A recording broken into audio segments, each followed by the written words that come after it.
So, according to our occupational safety and health standards, niara kita gina-consider nga mga hazardous na mga workplaces. Ano ni sila?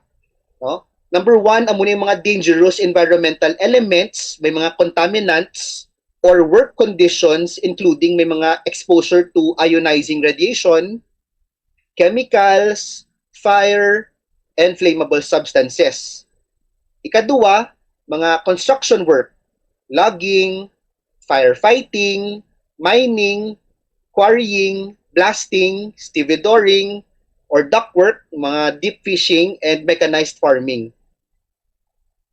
Also, ika-third, no, meron kita mga those who handle explosives and other pyrotechnic products. No, mga hazardous workplace na sila. Also, workers exposed to power-driven or explosive powder-actuated tools. And of course, mga workers naton who are exposed to biologic agents such as mga bacteria, fungi, viruses, and parasites. So technically, mga healthcare personnel nga gobra sa mga healthcare facilities naton. So, paagi sa aton nga OSH standards, no? It was stated in Rule 1960 wherein meron kita mga provisions nga ang mga employer naton shall establish in the place of employment occupational health services that is in accordance with the regulation and guidelines that was provided.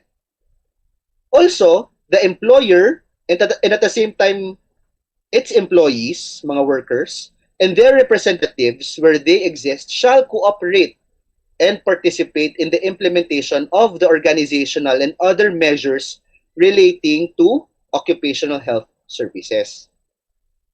So, that's why ang aton mga kompanya, depende sa number sang ila workers, nag-hire sila first aider, ganun sila occupational health nurse, ga-hire sila occupational health physicians, and at the same time also may mara makita mga occupational health dentists sa isa company. So, this depends on the number of workers. So, for example, kung more than 100 ang imo workers sa isa company, you are required mera ka maski part-time or full-time na physician or dentist. So, the more nga damo aton nga workers sa isa company, the more man nga kilala naton sang physician or dentist